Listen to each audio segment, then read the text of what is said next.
Hello, and thank you for joining us on the Exploring Consciousness podcast. And welcome to another episode with your co-host, Donna Rebera, and me, Natasha Williams. Tell us about the after, the trauma, the isolation, and what this did. This is a lot of Oh, trauma.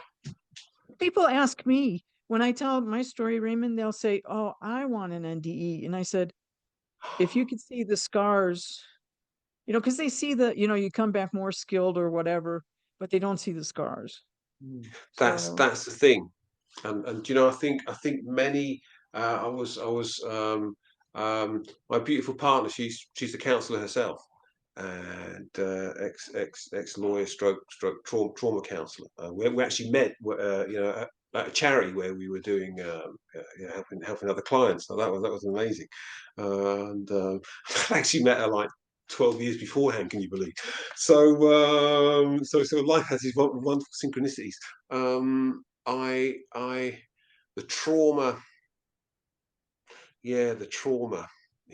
I did an interview. I won't mention a name, but he's quite a famous doctor. I did an interview a couple of weeks back, and he's based in New York, and really nice guy.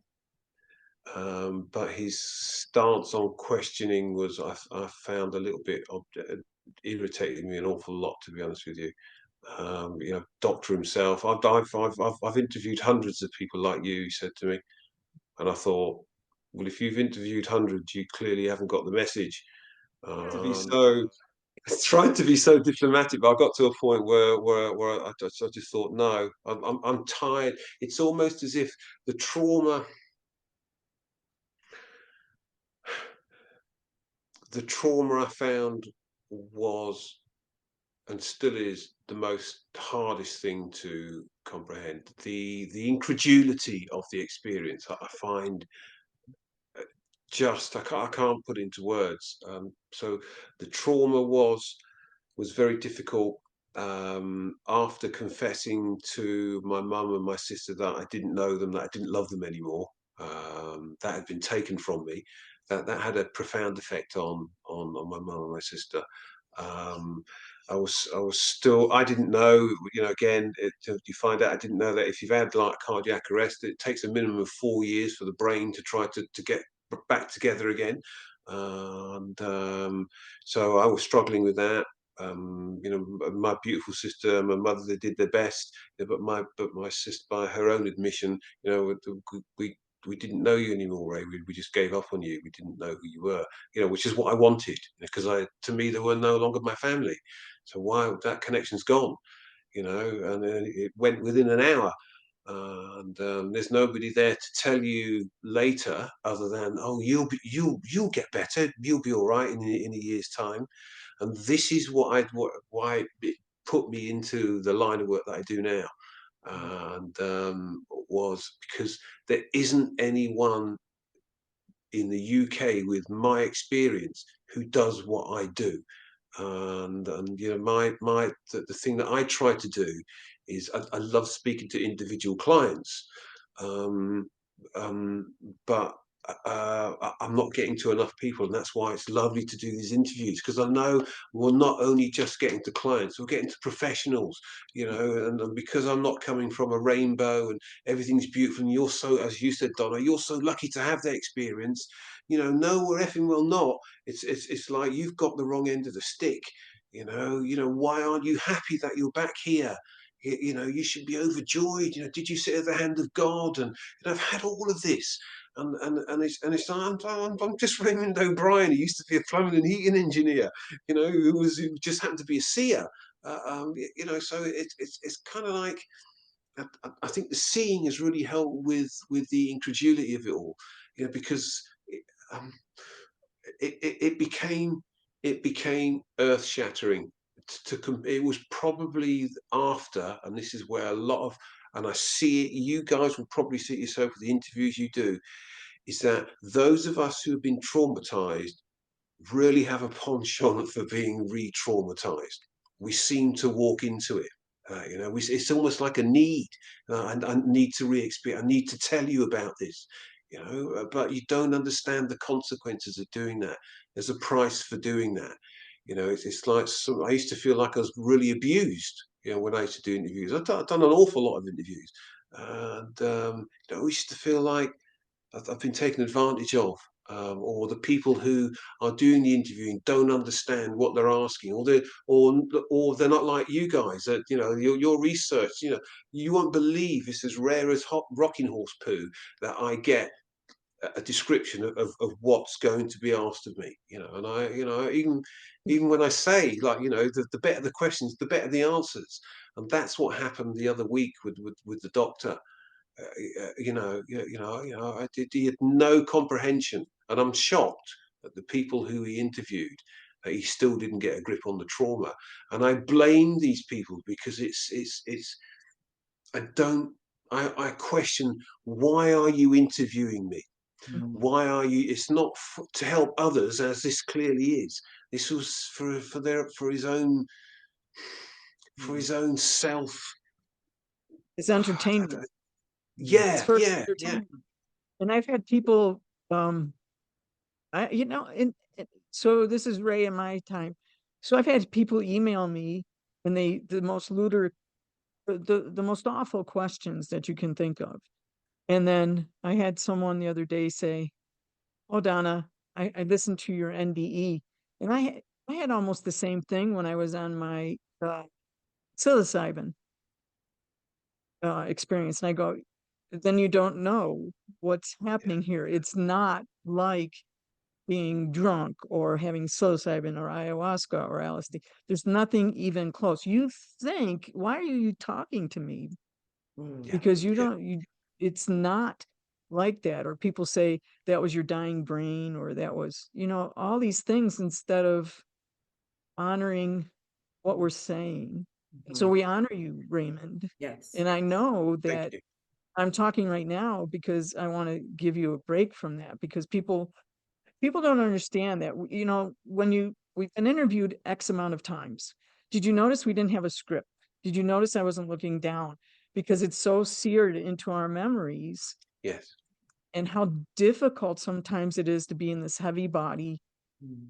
and to walk through this world when we've been on the other side. They have no idea. That's why I love the work that you're doing. I didn't even thank know I you. had post-traumatic stress. Yeah. I did not even I know didn't I had. either. I didn't. I didn't. I didn't know who to talk to about it. I didn't know there was Yeah. ions or other people. Yes. Um, and what's interesting about what you do is that when you talk to other people with near-death experiences, it's like, okay, this was my experience, this was your experience, but where are the people helping us Mhm. Mhm. through that we had this trauma? We don't talk to each other about the trauma. So I wanted to interview you, Raymond, because the work that you're doing that needs to get out. I think we're in like 77 countries, 80,000, 88,000 downloads. And I want your message to get out because there's more NDErs now than ever. But Yes. who's you're just interviewing us for, because we want to know what's on the other side. And Mhm. I call it a designer death. If you talk to 100 NDErs, you're going to get 100 different stories because Yes. we're uniquely us on the other Yes. side. Mhm. So I'm Yes. not entertaining you. Mhm. So it's this next step. So I Yes. talked for a little bit so that you can do the rest. Thank you. Thank you, Don. That's really understanding. You know, and thank you, Natasha. It's the as you said. I You're gonna kept make me I kept. cry, by the way. I'm gonna start crying soon because I didn't. Oh no! No, because it's coming out. Because it's coming out. Like I It finally, does. It finally, like Natasha and Raymond. I knew this was going to be powerful because how much, like you said, you suppress and you suppress. Yeah. And so Yeah. when you're telling your story, I feel it in my cells. I Mhm. feel it in my soul. Mhm. It's So it's it's a- so it's a Natasha is going to have to take over because I'm going to be crying. It's okay. okay. Okay. Okay. Oh, You, bless you, you. Raymond, I have a question about Yes.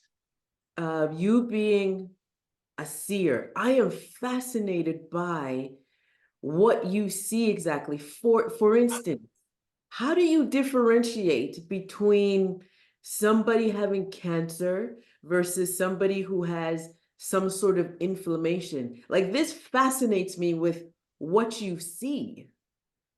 I love you for asking that question. Thank you. Yes, and I love the way you structured your question.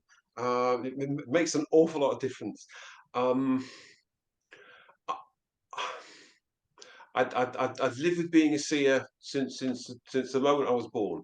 Um, had that experience, as I said, with my mum. Then I was kind of left alone. Found drugs. I became a drug dealer. Cocaine dealer, just overtook my life. It gave me a respite. It gave me a respite. It meant that I don't have to think about what I'm seeing, and I, naively thought that everyone could see. It wasn't until my early 20s when I actually spoke to my mum. I said, my mum, so you don't think everyone sees what you see, do you? Yeah, yeah, I do, mum. She went, no, no, they don't. Right. Oh, okay. How do I start applying this? How do I, as you said, how do I differentiate? Well, what had happened, because I was intoxicated with the booze and the drugs. There was no room for me to process what was going on. So when I'd had my cardiac arrest, I found it very troublesome to deal with people. Um, as I said, I'd kind of cut my family off, made that decision. Um, but by this time, what had happened is that I was asked to come to cardiac rehab, and at the hospital that saved my life. So, unbeknownst to me, it was a big deal for what happened that night. And I still know the crash team nurse, an amazing. I wouldn't be here if it weren't for her. She was just incredible, just an incredible lady. Explained to me what had gone on that night. Told us how, you were verging on the miraculous. How you still here? We couldn't believe it. We gave up on you a few times, but you kept coming back. Um, so I was well known within the hospital, but I didn't know my event was well known. So I'm at cardiac rehab. There's a lovely nurse there, cardiac rehab sister. She is asking me questions on the first day of cardiac rehab. She asked me right outright, so what are you going to do now that you can't be a plumbing and heating engineer? And nobody had ever said that to me. And nobody was brave enough to go, your career's over. Because of the hypoxia, the oxygen starvation, it affected me just at the back of the brain. So being a gas engineer, I'm a danger. I leave open pipes, forget to do stuff, and so I hadn't thought about it. But I knew that I was a registered healer with the Healing Trust, and I knew that it was recognised by the National Health Service, which would allow me to work in hospitals. So I panicked just like the horse. Well, I'll if I can't do my work, I'll come and work. I'll rent a room here, and I'm a seer. I come from a family of seers. And she's looking at me thinking, well, yeah, he's really got brain damage. He's just, I'll humour him. I'll just go along with him. And she said, so what does a seer see then? I said, oh, inflammation, cancers, all I see it on animals, horses. I just come back from world tour, looking at other horses, and think about scooting out to the States and starting to practice out there. And she was like, okay, well, do you see cancer then? Yeah, I do, yeah. Do I have cancer?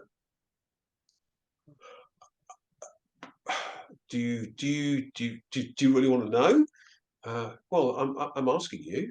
I'm asking you. Do you see it? Well, I can't just. Got to make sure that you want to know, because I'd already seen it. But I'm so used to seeing it that I don't say anything. Like, I could be saying it all day. Oh, you got that. You got this. You got that. You got that. You got this. You won't have that for 3 years, but it'll come. It'll do all this kind of stuff. And just with Mike, you know, 12 horses within his corral, and I tell him what's wrong with all 12 horses, and not just one thing, but maybe 3 or 4 things with each horse. So that's where I was, and she's standing in front of me, and do I have cancer? She said, yeah. Now I'll go into an altered state. I can still talk to you, but I know I'm in an altered state. I know I'm working. And so I'm now seeing. And I said, "You sure you want to know?" She said, "Yes, yeah, I do." And I said, "Turn around." So she turned around. She got her back to me. I watched this right hand come up with the index finger, and I touched her on her left shoulder blade, bottom of the left shoulder blade. I said, "It's here." I tapped her, and I said, "It's about a millimeter inside." I said, "But it's asleep." And then I came out of it. It looked like a black mouse dropping, sitting in a little pool of grey flesh, just underneath the shoulder blade. And she's turned around. And honestly, lady, she's got this look of thunder on her face. And I thought, the first thing I went defensive. Well, you did ask, right, And she said, her reply, but yes, I know. She said, for your information, where your finger was, she said, I had a tumor on the back wall of my lung. She said it was 70 mil in diameter, about almost 3 inches in diameter. She said, and they've operated on it, but they've had to leave a bit in there. And for your information, Ray, it's not 3 millimeters long, it's 2.9 or something. She went, and it matters. She said they've taken my left breast off, and she said, "Do you still want to work here?" I said, "I'd love to work here. Do you want to work on the chemo unit?" What, as a healer? She went, yeah, yeah. She said, I said, "I don't like the word healer because of the connotations. I come as a seer." And so I started on the chemo unit. Used to go 1 day a week, and I was there for about a year and a half. And the things I'd seen, I had diagnosed. Even before they had an MRI scan. Not on everyone because I wasn't allowed to see everyone, but I knew, and I knew, and then so the differences is how I do it is that the body will speak to me. So your soul will tell me what's wrong with you, and it's listening. All of this is about. I'm not unique in this. We all do this. It's time. As I often say, the reason why I've got to this level is that I play guitar badly, but I practice. And that's what this is. It's having the time to practice. That's what this is about. So I teach the art of listening. I teach the art of vulnerability. Because you can't do what we do, and not understand how you're doing it, not understanding to be able to listen to the body. So I developed techniques that sorted the wheat from the chaff. Is it real Ray who's talking, or is it the other Ray, the soul, should we say? And it was the different. So I'd set different tasks. Do I do left today, or do I go right? Or if I leave that glass there, it's told me I'm going to knock it over. Well, just to make sure I'm not going mad, I'll leave it there, and then I'll see what happens. So instead of choosing life-threatening situations, I choose stuff which is simple, which is easy to clean up, but still have the same relevance. So I've done that. I stick to that religion. It's very hard to do. Because the first thing we listen to is our consciousness. We don't listen to the soul. There's the doctor who I had the argument with the other day, who I wouldn't say argue, but was a bit curt with him. You want to study the person who's driving the car, but you're studying the car rather than the person. So you need to study the driver. Yeah, the car is my body, but the driver is my soul, and that's who I'm interested in. I'm not interested in what the car does. Your soul will tell me what's wrong with you, stroke your car, and that's how I differentiate. And it's been years, Natahsa, of it's so subtle, it's so easy to miss, but you can start today. You can start testing yourself, because your soul will never put you wrong. It will be you who puts you wrong. Real time Natahsa. And that's what I've learned. I've learned to disseminate, like, what's Raymond talking and what's the soul.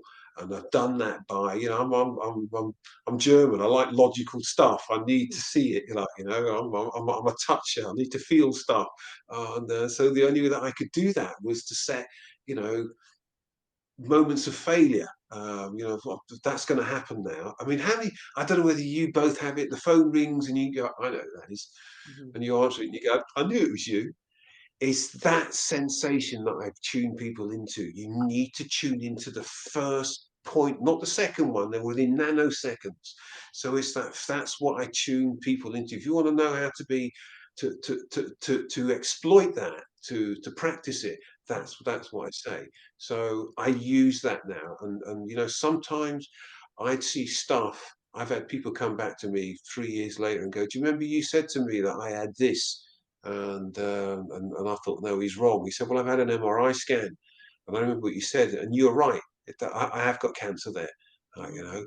So sometimes I'd see 2, 3 years ahead, you know. So people go, oh, he's wrong, you know. But I'm very, very rarely wrong.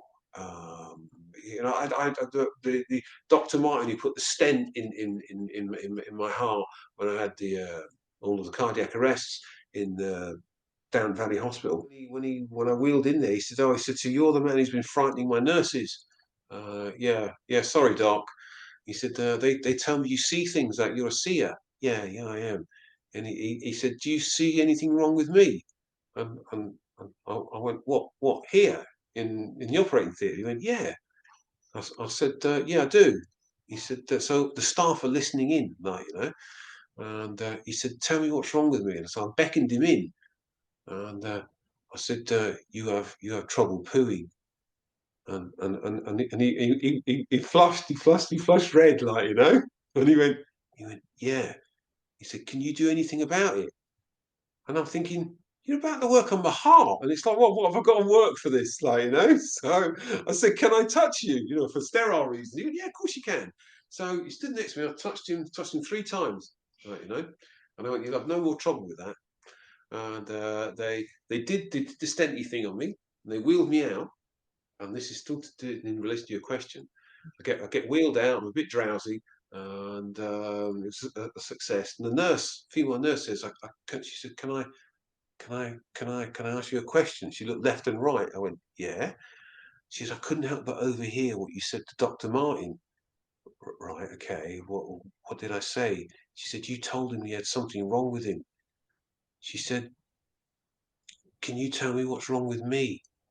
And I'm in the recovery room. I went, "What here?" She went, "Yeah." So I told her, and you know, I was bang on. But I also said to her, so got no wedding rings on or anything. I said, "But your husband?" She went, "Yeah." He appeared, but he was superimposed over her, and he's an athlete. All right, that's what this vision had told me. And I said, your husband, he's an athlete." She went, "Yeah." I said, "He's got something wrong with his left knee." And she went, I went, "What?" She said, "He's coming in here today for an operation on his left knee." And I went, "Right, okay." So she said, "How do you do this?" I said, I get told, I see it. You know, so it's the practicing, Natasha. It's not something that's given to us. Mhm. It's already in you. It's how you exploit that, and the odds are on you are most probably exploiting it more than you think you are. It's to identify it, you know. So, you know, even with the two of you together, you know, it tells me that the two of you already have this connection. So it's a time thing, but set yourself, you know, after this, keep in contact with me. I'll tell you how I have done it, you know, and how I've got to this level now. It's horses, vets, you know. I spoke to them all, and so it's that practicing. Okay. It's the practice. And Okay. Raymond, with Natasha, it's what I tell her. It's in her because she doesn't. It's hard for her to, like you said, is it true? Is what I'm? But I hear this, and I said that's the voice. That Yes. Natasha, you hear the voice, and you go. She's a chiropractor, and so she's a healer. So she's, had me in her office, and I said, you already know this. and you need Raymond and I to tell you that you're on the path, Yeah, but yeah. you gotta everything he's saying, Natasha, does that sound familiar? It's what you're doing. Well, I feel extremely emotional because it's hitting so hard. And and I thank you, Raymond, and of course Donna, because Get it's me emotional. yeah, it's I guess it's what I needed to hear. And thank you. Oh, you're more than welcome. Thank you for asking me. You know, Of course. you've listened. The both of you have listened to why we should be here, and you know, what could be more beautiful? It's lovely. Honestly, it's beautiful. Gives me goosebumps when I know somebody's on that path, Mm, because it's a difficult path. It yeah, really is. It's like it's a separation between. I'm a very God-fearing person. I'm yeah. a very God-fearing person. Um, and you know, I get helped an awful lot in my life. But what we are specifically talking about is from us. It's we'll get all the help that we need, but it's from us, and it's that voice, and it's listening. Don't be afraid to be vulnerable. You know, being vulnerable is something we always try to, you know, oh, I'm not vulnerable, I'm as tough as old boots, and you know, but we can't. You know, some of the most beautiful moments I've had, breakthroughs I've had, is when I've deliberately made myself vulnerable. You know, wide open to being hurt. You know, it's something that I've had to learn, and you know, to be here and to connect with you two, knowing that you have bits of this, and the journey that you're on, and the connection that you have with Donna, and you know, the three of us here, it's just remarkable. It's and you know, it's so lovely that we're not just talking about rainbows and unicorns, because it isn't like that. It's like, you know, I see. I spent a lot of time being very angry, um, at people who have no comprehension of this, um, do it just for the clickbait, I suppose. And you know, I've been bad about that. I've been an enabler. I've taken part in interviews, you know, but I think it's part of the learning. It's part of that vulnerability, and it means now that when I meet other counsellors, um, um, um, Diane, my partner, she was talking to a doctor the other day, and he was saying about the, you know, a lot of the cardiac arrests that we have here, that are going on at the moment, and the survivors. You know, that there isn't anyone who we can talk to. You know, so we just opened up. It is very very well known, that throughout the world, and he's going to be a great asset. You know, so we can start. I can't I can't get this, as you know, Donna. There's only so much we can tell a survivor or somebody who's a member of their family have gone through this, you know, because you have to really experience it. But there's still room for us. You know, our just because it isn't rainbows and it's got this wonderful, oh, I had these great epiphanies, and you know, I now see God every day, and you know, I'm really happy for you, but that's not where the help is. That isn't practical for us. It's not. You know, no one tells us about relationships. You know what you know. I Oh my remember. God. Sure, Diane won't mind me telling her, but you know, I said to her, do you know what? If I had a chance, I'd go back. I'd go back home now. All you'd see is a pair of smoking boots, and to say that to somebody who loves you, you know that you'd rather go back home and spend the rest of what time you have left. No one told me that. You know, I'd learned by those mistakes. It's like the family doesn't cope. You know, I was booted out of hospital, and you know, I wasn't even given an A4 leaflet to, you know, to show my family this is what you can expect. For goodness sake, we're not talking I fell over. We're talking about we brought you back from the other side. You died, you know. How did they expect us? I expected people to understand naively. I expected it, but I soon realised that I had trouble with counsellors. I had trouble with counsellors, but the reverence I found very disturbing. Oh my goodness, you've been on the other side. What did you see? You must be special. No, no, no, I'm not. I'm not. If I had a chance, I'd go back home. I'd go back to the other side. And to live like this is very difficult. And that's why with the work I do with the counselling, you asked me about what kind of model do I use for that, and well, I really had to talk to Diane about that today. I said, Donna and Natasha have asked me this question about, what kind of model is it? Well, so we put it into the modality world. If well, it's got a bit of Gestalt. It's everything. Humanism. I can't remember the name. Begins with an A. Diane reminded me again today.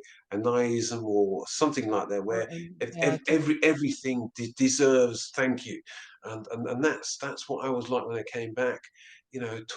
Coping with animals that are talking to me. I'd work with animals. People send me pictures, and then I'd tell them what's wrong with horses.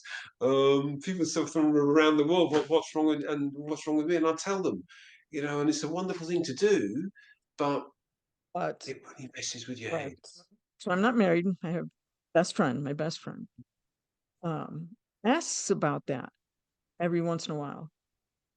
It seems like you'd rather be home than here. And it's like, what do you say to that? Because it's like you have to recognize you have a relationship. You're my best friend, of course. But um, Mm. That is difficult. That is very difficult, Donna. It's very difficult. It's very difficult to be so honest when Mm. it's the right thing to do, to be honest. I was always taught, I always speak the truth. And that's why I found it so difficult. I had to confess. I remember telling my sister, I don't know you as a family anymore. And she just was. I've never heard my sister sob like that. That never, never. It was hard to say, but it would have been harder to have lived a lie. And at least I'm honest about the symptoms, of why I feel like that. I know, and it's that survivor's guilt. I'm really sorry that I brought this upon you.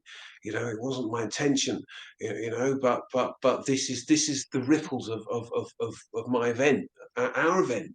It's like I wish I could explain to you how beautiful the wind was, how beautiful it was on the other side.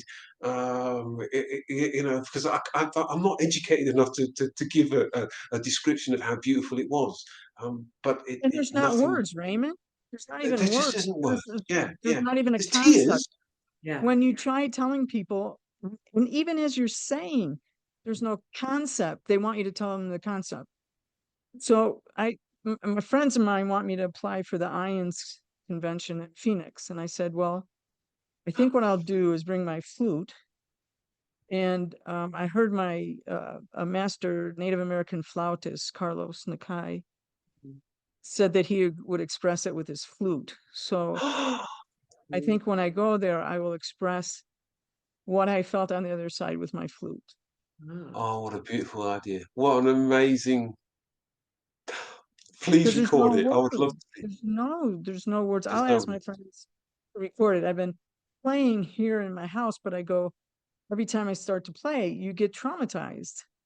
Yes. And it's like, this isn't entertainment. I'm not playing the flute for you for entertainment. I'm playing it because there's not even notes. There's not even notes Mm. that explain you know that. It's just like what we saw, what we felt, who was there. Um I experienced no time. What does that mean, no time? What does that mean? We're trying to explain the fifth dimension to third dimension people. You can't even Yeah. begin to explain that. And so I don't even know if my flute would do it justice, but at least they'd get the idea of I'm tired of trying to use words for you. Yeah. Yeah. That's very difficult. I think that's a beautiful. That'll be beautiful to hear. Just magical. I try. I try my best to get it across, but I fail. I always fail. Always fail. I never do a good job of it. Mm. It's a difficult, very difficult thing to come back with. I tried on my guitar, and there's Mhm. no way close. So he said, I think my flute's a little bit better than my guitar. I tried the guitar too. It just didn't Um, look good. Yeah, like it didn't do it. But my flute's a little bit closer, a yeah, bit more softer. little bit I softer, like more the sound of that. subtle. I really love the Yeah. sound of that. Uh, this is the trauma of near-death experience, Mm. and you have you have some trauma in the sense of you have been gifted, and you didn't have anybody. What happened, Raymond, was she was how much for weeks and weeks. She said, bring me someone that can Yeah. explain, but she couldn't take it anymore.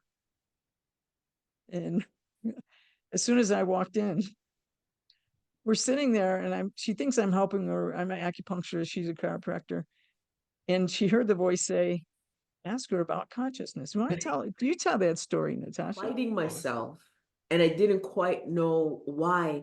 I had such a difficult time with all of the education that I have in the sciences and in medicine. It was such a struggle to let that voice speak. So I know that I needed some help. So I put it out there. I was like, I'm ready, but I can't do this alone. So I put it out there. Let me meet somebody. And in walks Donna. And I'm so reluctant to mention anything about these otherworldly things because it's like it's still so weird. And there was a pause in the conversation. And I was literally nudged. It was like, this is your opportunity. So I took it and I simply asked, do you know anything about consciousness? And I literally saw Donna light up. Uh-huh. And it was at that moment that I knew, oh, we found each other. We found each other. Yeah, yeah, I like that. We found each other. That's yes, beautiful. yes, That's absolutely. really gorgeous. Yeah. How do you process that then, Natasha? How's that landed upon you? It's still been very difficult. I mean, it's this didn't happen yesterday. It's been years. Uh, Even when I met Donna, it's been years, and it's been a process. And I've had to acknowledge that you do have something. But I think my greatest challenge is I don't know how to be vulnerable enough to hear. Um, okay. so there are whispers, Raymond. There are whispers, and sometimes I see things, but it's not enough for me to stand confidently and Right. acknowledge that this is it. So it is still, even as I speak, my chest is so heavy, because I'm like, I'm trying to get this out. But I still struggle. I still struggle. Yeah. And I wouldn't. Don't be hard on yourself. Mm. This is a struggle. Yeah. It's like as it would have been a struggle for you, to study for where you are now. Mm. It's that practice. Mm. This and this is such a. I'm I've never been one for reading. Mhm. And I'm still not. And I question myself, why not? I came, lots of people, have you read this about? And no, no, no, no, all the way. But I just, I found that I like to use that little adage: a little knowledge can be dangerous.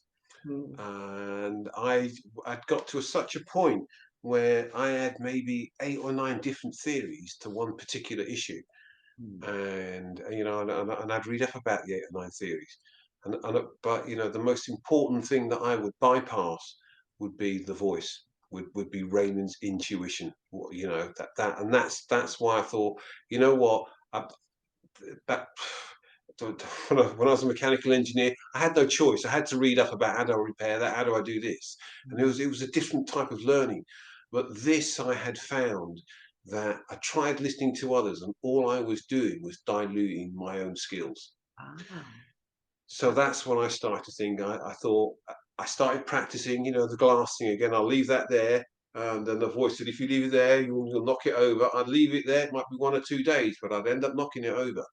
And that's what I needed for the reinforcement that said, what you do happens, because you're proving it to yourself once, two, three, 4 times a week, and it could be really simple, instead of, I don't know if you drive to work, but when I go out, the first thing I've got it down to an art now. I go, I'm taking the motorcycle, very dangerous as it is, but if you listen to yourself exactly where you want to go, well, then you'd be all right. The day I didn't listen, and I knew I didn't, was the day I had a serious motorcycle accident.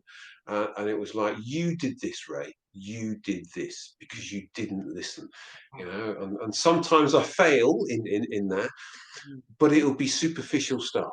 It won't be now life-threatening stuff. It'll be so, so it's another way of convincing you that what you're doing, what you're hearing is correct. So, and I remember I mentioned about the phone. I knew it was you.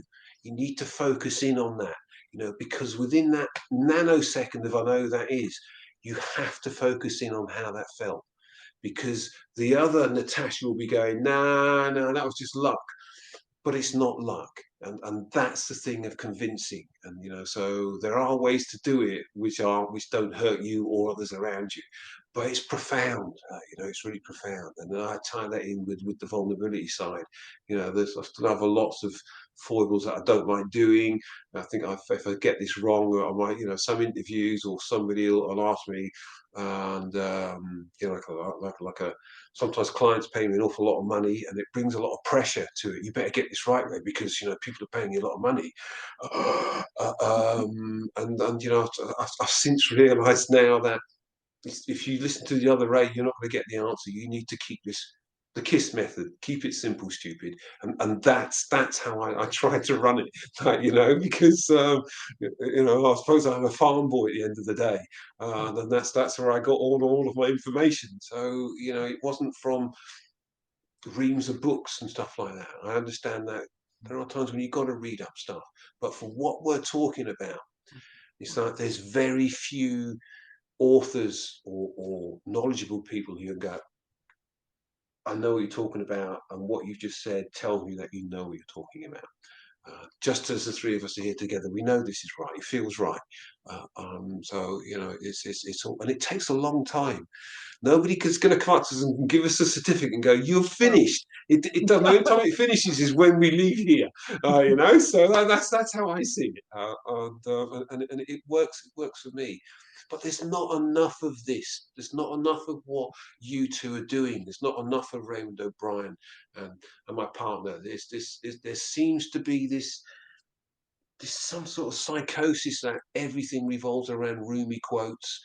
The sort of quotes we're seeing these days. Don't put up with this. You're better than this. That's superficial. Go deeper than that. Because when you go deeper than that, you don't have to listen to that. I have a chuckle at that. It tells me where somebody is on the levels of skills. When I see Rumi quotes, then I think I know where you are. But at least you're trying. Whereas before I became vulnerable, I used to be very dismissive, almost confrontational. And so I've learned to temper that. That doesn't really get me anywhere. It just shuts people down. And when I talk to doctors don't want to know woo woo. That they want the facts. And that's why, to become vulnerable, I worked on the chemo unit. I thought, if there's anywhere where you're going to be slaughtered to prove that you're right with what you do, it's going to be here. And honestly, when I turned up on that unit, if I hadn't have been a seer and spotted the cancer, and then I had an interview before I went onto the Pine chemotherapy unit down the valley, they said that we won't start the interview yet until one of the other senior nurses comes along. She came in, female lady, came in, stood at the other end of the room. She said, "Oh," she said, "we've heard all about you. You're really famous here." And I'm like, "Oh, I don't like that." She said, "What do you see on me?" Oh boy. And all eyes fell Oh, on me, and yeah. I told her. I said, I listened. I said, "You've got an inflamed left ovary, and but you'll have a baby boy." And the room went quiet. She said, "I've just come from the fertility clinic, and that's what they told me. They told me that my left ovary is inflamed." And I worked with her, and she had a baby boy. But it was that vulnerability. I allowed myself to be, if you're going to be sus, dear, Yeah. if you can pull this one off in the hospital, well, Wow. then, yeah. And then, yeah, eventually I used to work out of the chapel. So I used to have a queue outside of the chapel. Everyone from all types of religions, and I love that. Don't tell anyone that I'm here, but Yeah. can I have an appointment with you? Just magical. So yeah, Wow. I'm very, very lucky. Really. Are Wow. you able to see everybody or whatever somebody has if they ask? So if somebody comes up, are you always able to see it, or sometimes are you restricted from providing them with that information? Sometimes I am restricted. I don't always understand the reasons. Ah, Um, Sometimes I'm restricted in giving the answer because of something that the person is doing, and they don't want to hear the truth. okay. So I may see that they might have an addiction problem somewhere down the line, or they're hiding it. And because I was an addict for 40 years, I understand how people behave with addictions. I understand how they trick themselves. I've done it all. Mm, I've done all of that. I know what it is to be that way. So yes, there's sometimes I don't. If somebody asks me, "Well, what's wrong with me?" Sometimes I'll go straight away, and I'd be like, within a nanosecond, I just one look, and the body's just gone, "Ping! It's here." mm, Um, there's or I may not know for 3, 4, 5 days, sometimes a couple of weeks, mm, and the answer will come back. So it's not on demand. I remember there's a really fancy street in London called Harley Street, where you get the really expensive doctors. They're all out there, and there was a doctor. Funny enough, a doctor, a chiropractor. Funny enough. Anthony Jakubowski works with all the Formula One teams, and helps design seats and stuff like that. And I remember him being in his office looking at all the pictures of the rock stars up on his wall, and his body suddenly spoke to me. And I said, he said, "I've got loads of work for you, Ray." He said, I didn't take him off on it because it wasn't my time. And but I did say to him, "Have you had an operation recently?" And he went, "Yeah." And he looked at I was there with my mum. My mum said, "Come along, he wants to meet you." mm, And I touched him in 4 spots across the arc of his tummy. And I went, I said, you've had an operation. You've got 1, 2, 3, 4 scars. And he looked at my mum, and he went, "Have you told him, Freedom?" My mum went, "Robert, I haven't told him anything about you, other than you're my chiropractor." And he went, "Well," he was from Canada. And he said, "Well, for you," he went, he rolled up his shirt. 1, 2, 3, 4, 5 is where they've done keyhole surgery on his intestines. And then his body, sometimes the body vibrates. The body gets so excited that he couldn't stop talking. And the body couldn't stop talking to me. So I thought, well, I'm on a roll, and I may as well show off. I said, "Also, you do you ride a motorcycle?" And he looked at my mum, and he went, "You have told him any freely." She went, "Robert, I'm telling you now, I haven't told him anything about you." I said, "You got a motorcycle, but you had an accident last week, and you've hurt your right shoulder." mm, So the body becomes excited, literally vibrates, so if I'm looking at you, I'll see inside you the other you. Oh my God, it's Raymond, it's Raymond, it's Raymond. So I've had that. I've had it with horses. So it's again, it took me a long time, Natahsa, to learn this.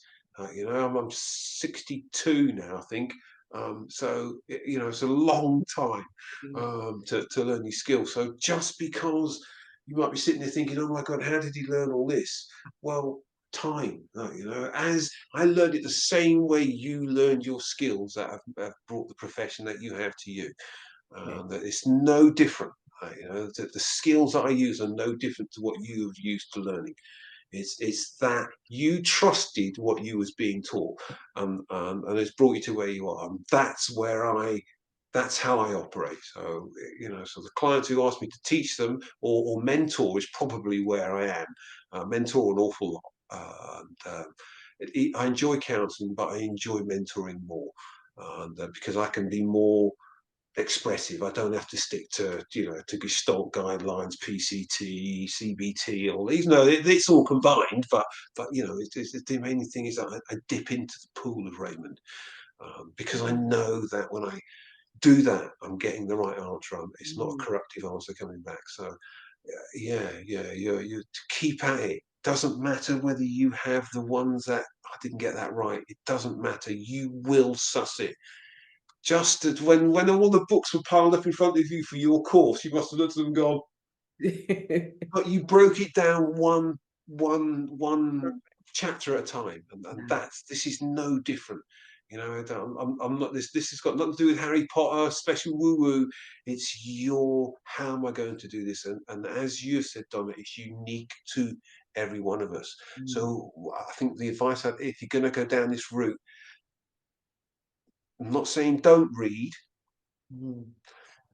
but I would test you first before I'd start reading others, because you can go off down an awful lot of rabbit holes that are not who you are. So always remember, Natahsa, that your body will put you wrong, but your soul won't. And the soul hasn't got the same consciousness power that we have in this realm. Your body will push aside what your soul is telling you, and that's because we're not taught to listen this way. We're just not. So people like us, were possibly burnt at the stake, 400-500 years ago, and this is why we're quiet about it. It's why we don't talk about it, because we're dismissed as cranks, but we're not. As people are awakening to us, and it's the good ones. It's not. I've done some great interviews with people, and they've really helped me get the message out. But it's allowed me to identify the ones who shouldn't even be interviewing people like us. Just shouldn't be. And but it's taken them hurt to get to that point, to be reflective and go, yeah, okay, I can pass that over to other survivors who are coming up behind me, and that's what I love doing. Really, that means everything to me.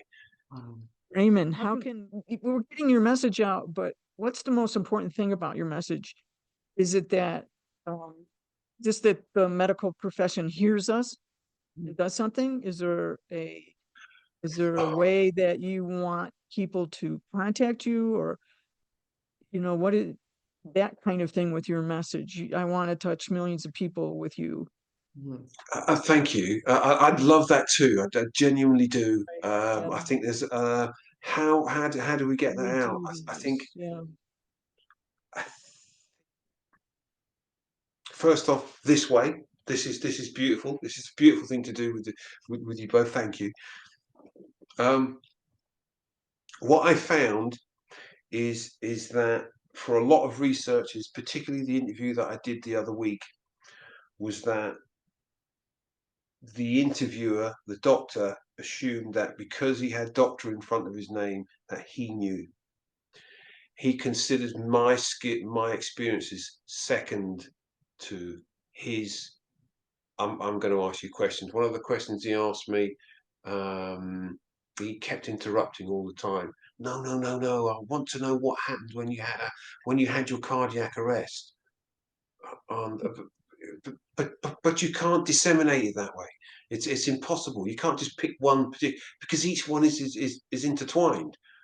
And so I became quite curt with him. And he had a couple of women who were there listening to what, I don't know, students or something or another. So I felt that egotistical side of it.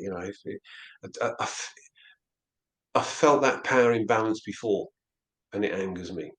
It's like you're sitting there, you're not an experiencer, You may have interviewed hundreds. It means nothing to me. I know what it's like to be interviewed. I have been one of those survivors who have been shown attention, and I've grown towards it like a plant to the sunlight, and only to be cut down. And you realise that this isn't really to help you. This is just to help them.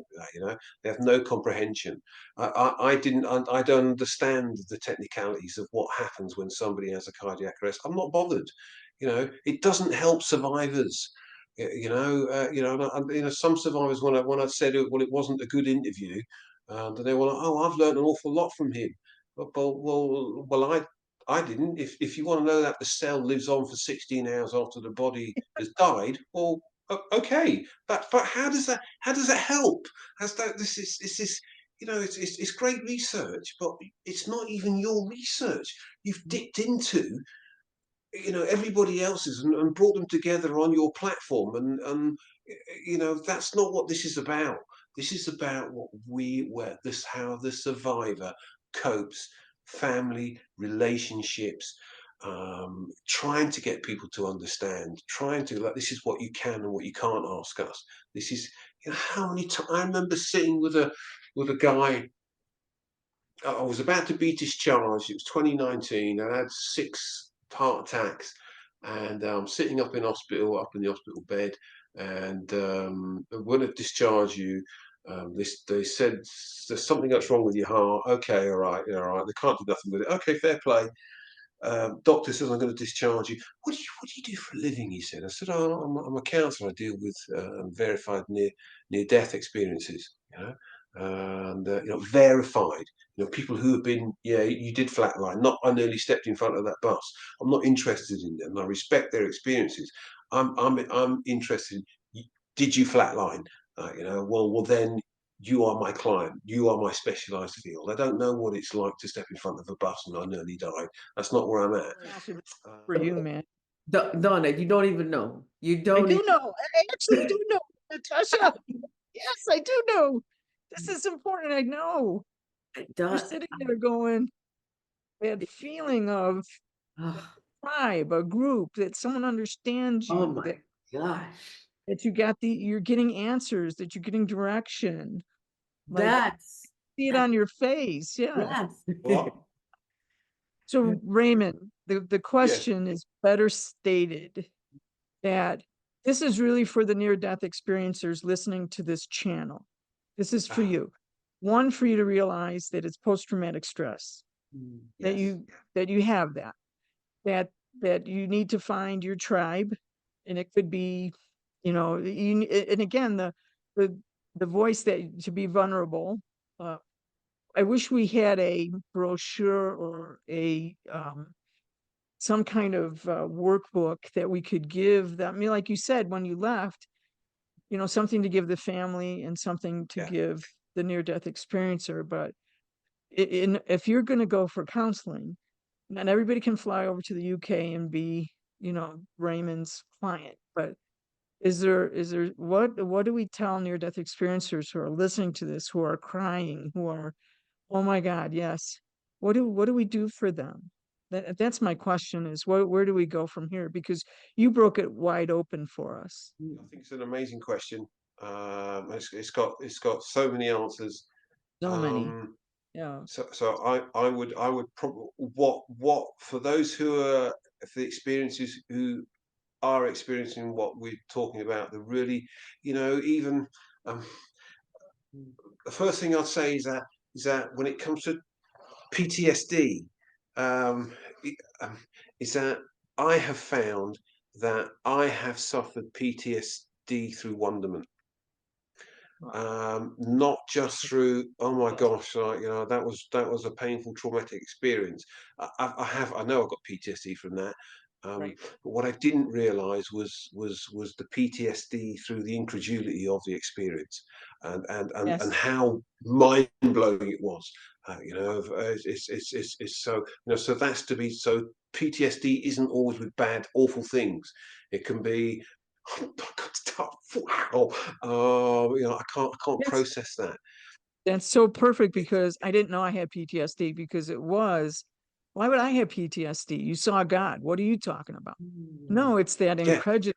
It's that, yes, that's what we need to get out. That you're Yes. a death experiencer, and it's okay for you to say, you actually have PTSD from seeing God.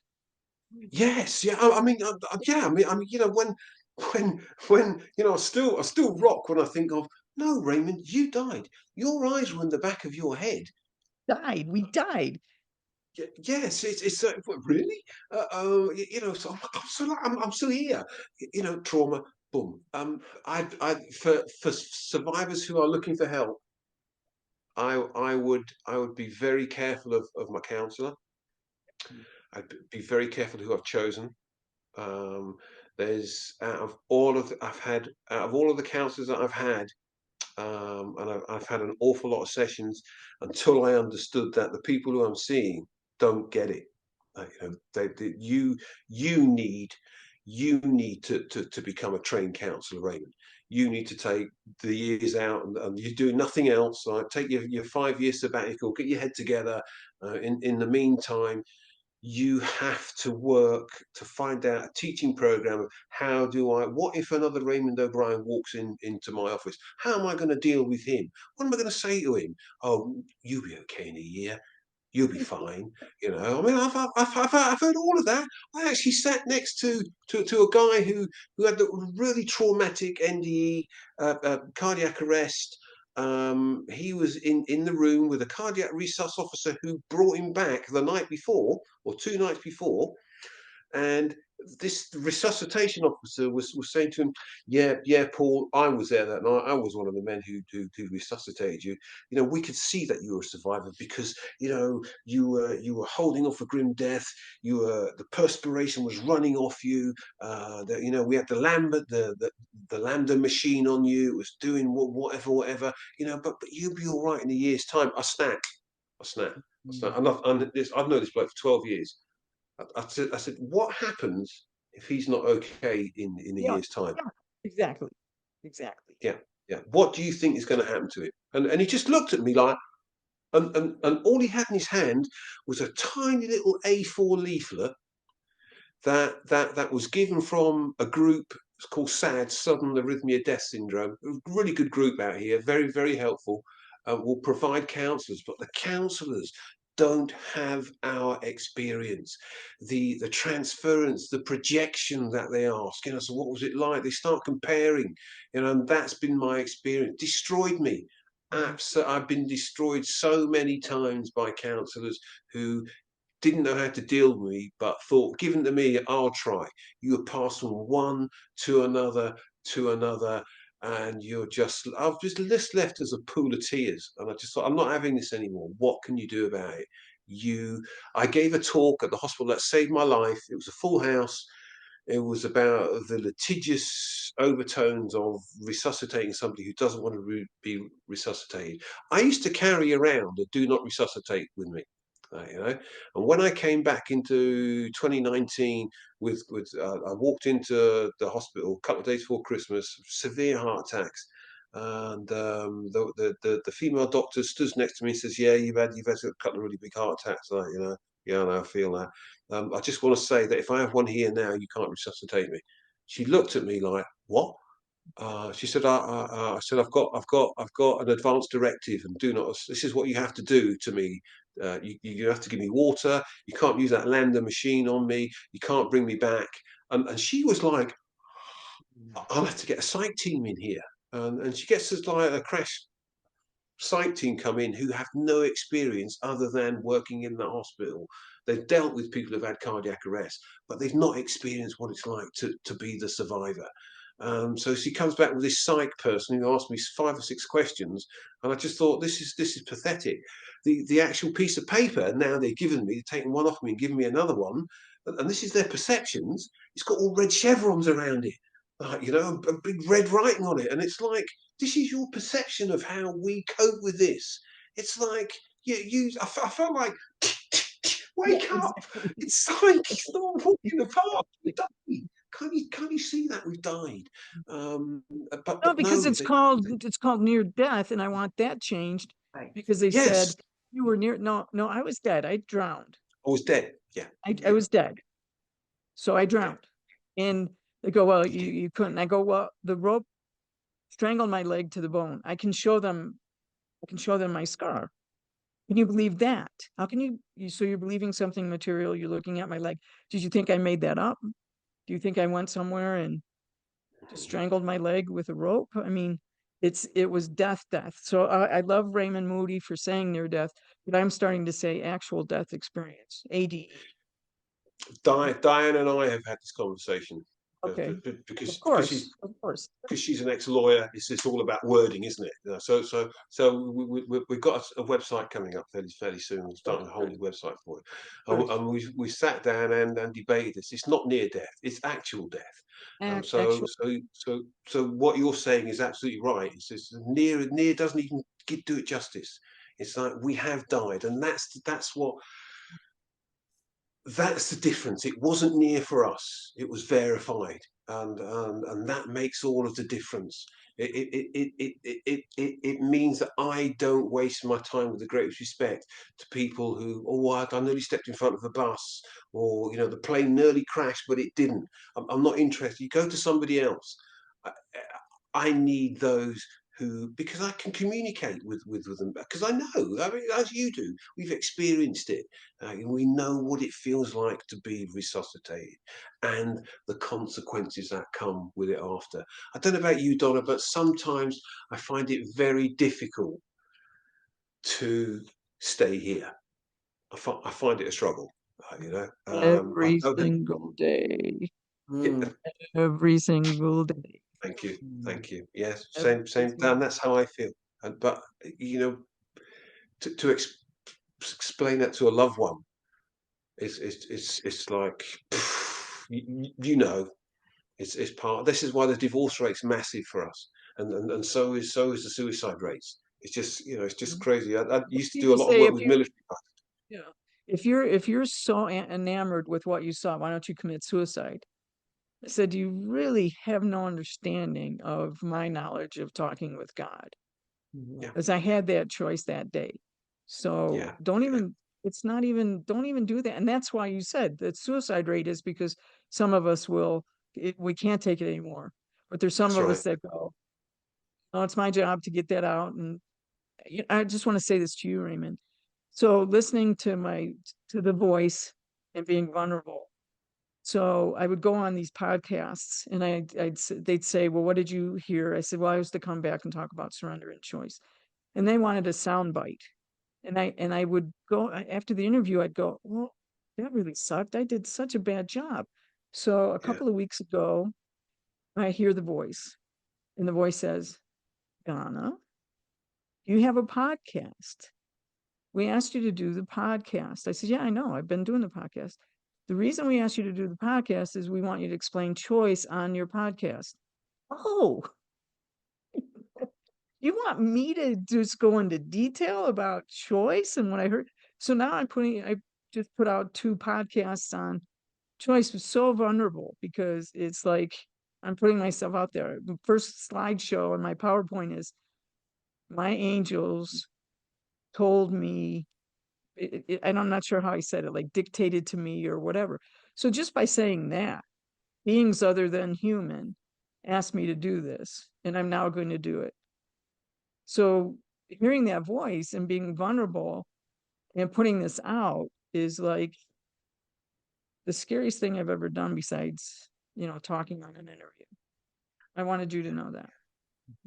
thank you, thank you. Yeah, do you know, I'd like to share you. I had a moment. I understand uh, where I had a moment where I thought I can't do this anymore.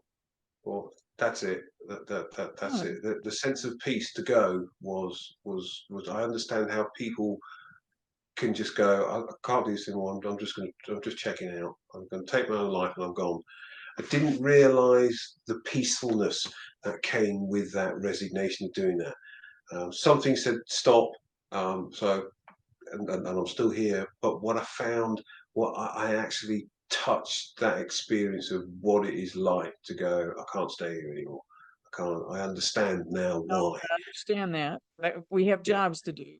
We were yeah, given responsibilities, yes. and we've said yes, and no one's going to understand that. Agreed, agreed, agreed. It's an incredible experience. I think if given a choice, would I like to go through it again? No, no, no, no. It's just nada. Are you kidding That's it. me? You're getting drug on you're drowning and your legs getting strangled. Yeah, let's do that. Yeah, that's a great feeling. Yeah, yeah. I have my leg ripped off. I mean, I have it, but it's it Yeah, doesn't work some days. I get that, Anyways, Donna. anyways. So we have jobs to do. We have people to see. We had We do. Natasha. Can you Yes. imagine if both went? Natasha would be sitting there going, "Well, are you gonna send me somebody?"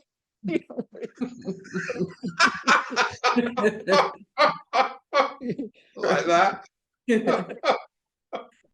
Or sometimes I'll say, I'm here because, this moment, because I understand this moment more than anything. I understand this moment. And Yeah, so people would say, I say, well, I came back in order to tell you this. And they go, well, that's incredible. But you drowned 25 years ago. You came back just to talk to me. And I said, apparently. Doesn't mean that I haven't talked to some other people. yes, yes.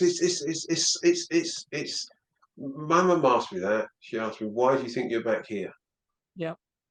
And I said, I don't know, Mum." And she said with a German accent, "You're back here to help people." And I was so disappointed. I thought, "Is that it? Is that it, Mum?" And I was down. I was really down about it. I won't lie.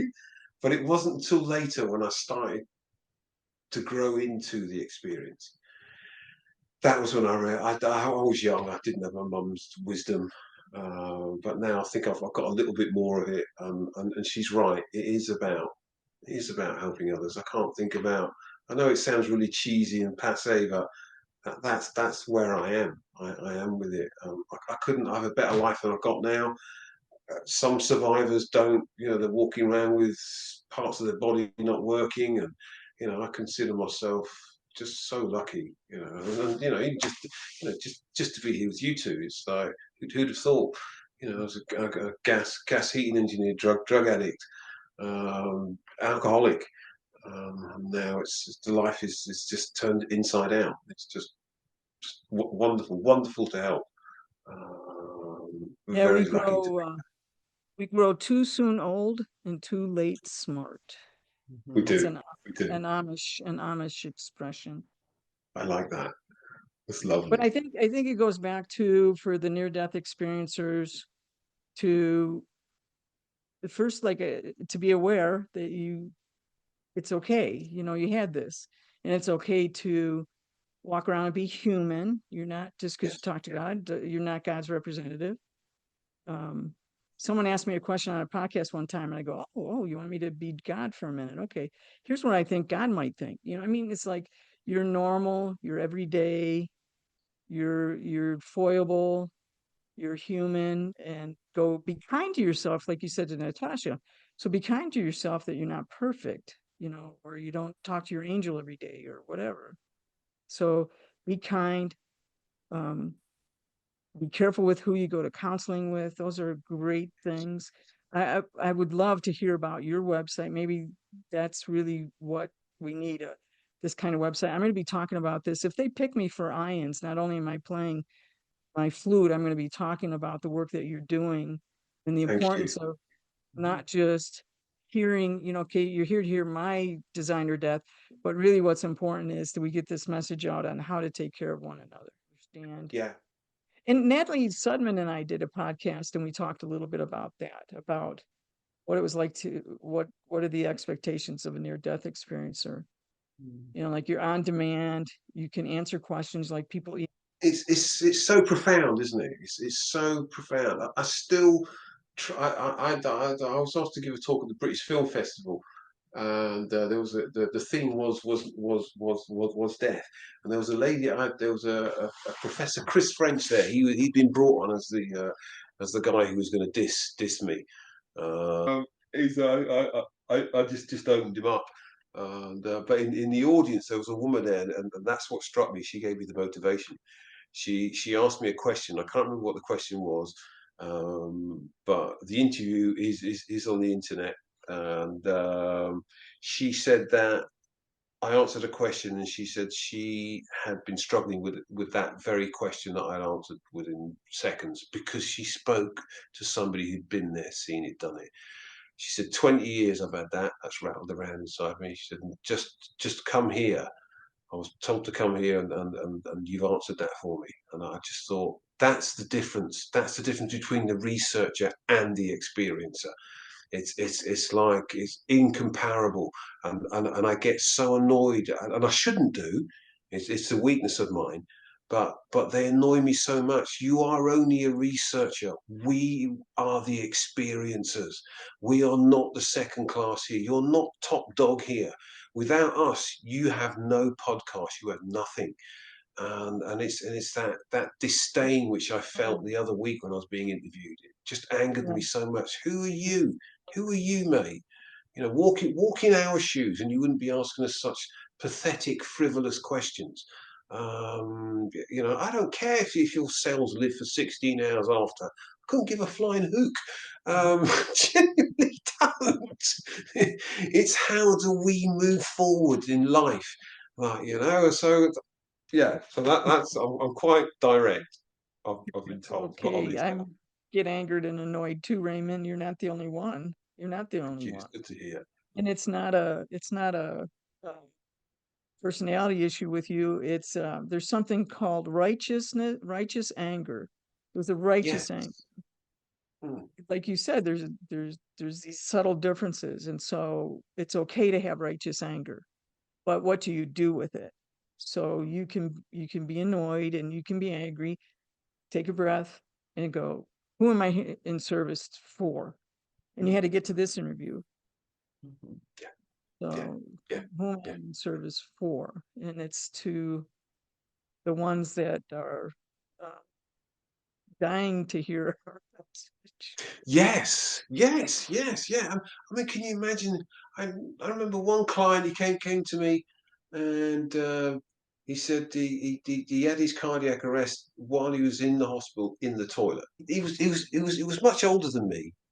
That he explained to me how the biggest thing that got him the most was that he wet his pants. That was That's what you said too.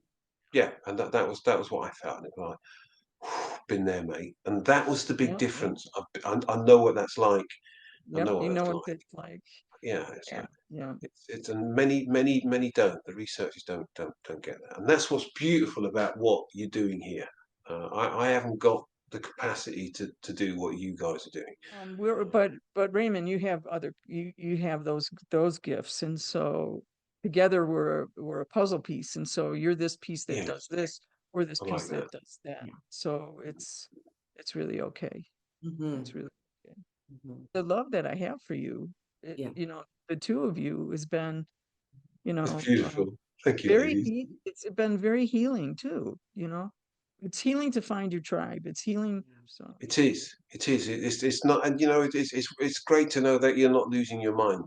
You know, when that voice starts to make itself present, that's what, you know. it's Thank hard. goodness there's somebody else who has this. And it's Like, the nanosecond, and it's that nanosecond, because then you're yes, right. It's then the self-doubt. It comes right after it. it You're does. like, It does. And that, Natasha, that's to be "What?" remembered. That's to be remembered. Remember, That's Natasha, the, we were talking about that too. It's like when it comes in, Yeah. and that's sometimes telepathy or whatever it is, and the difference is because it's practice. People ask, how do you yes, know? Mhm. Just like anything that you do in life, it's practice. yes, Yeah. yeah, That's the yeah, difference. yeah, yeah, Mhm. yeah. It's a huge difference. I wouldn't be the man I am today without 5 years of isolation.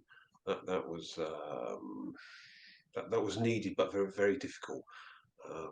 But you know, We were but going when to the voice ask went, you about that, but we knew how difficult it would be, and I interrupted you again. I just wanted you to know that. that's great. The fight, it was a personal choice. I felt I had to. I couldn't cope anymore. Um, it was too much. The whole thing was too much. It was just I didn't understand. How comes I don't know my family anymore? How comes I don't know my sister? How comes I don't even know Raymond? Do you know what? Somebody asked me another fellow counsellor, have you actually grieved the loss of Raymond? Mm. And this was only like maybe 2 months ago, after what 16, 17 years. It hit me like a baseball bat to the face.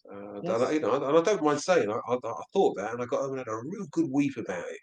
And Yeah. I thought I didn't even think about.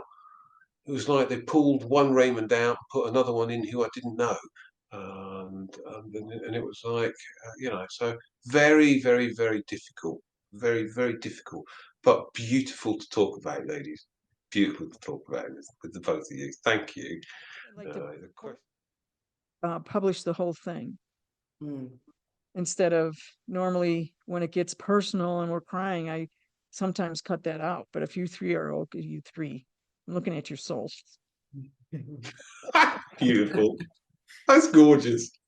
I'm looking at the other, the spirits around you. Okay, you three. That's beautiful. I've loved every minute of it. Yeah. It's been a real honor, privilege, to be quite honest with you, ladies. Oh my God. So it's okay for you, all of you, 15 of you that are here with me today. Yes. You're okay with me publishing the whole thing? I think Yes. it's Yes. Yes, thank you. It would be lovely. I'd absolute faith in the two of you. Loved working with you. I love this. And This is very powerful, and I get chills thinking about who we're going to touch, even if it's, and people say even if it's one person. I'm hoping it's more, but I mean, yeah. Okay, we could talk forever. Yes. we could do. We Well, could let's talk. do it again. Let's set another date, and it doesn't have to end here, does it? You Yep. know where Natasha, you know where I am. We've met now. It's Yeah. beautiful to know you. Any questions, Donna? It goes without saying. If any way I can help, I will. You I bet. will. I don't mean Okay, that. we Yeah. will. Thank you. We're going Yeah. to take you up on that. Yeah. All Thank right. you. All Thank right, you you. I guys. can't wait. I love Okay. you. Ladies. All right. Thank you, Raymond. Thank you. you. Okay. Much love. God Bye. bless. Take care. You. Thank you for listening to today's podcast. We publish our Exploring Consciousness podcast on the Monday, Wednesday, and Friday of the second week of every month. Please check the podcast schedule and more on our companion website, exploreconsciousness.com. Thank you again for listening.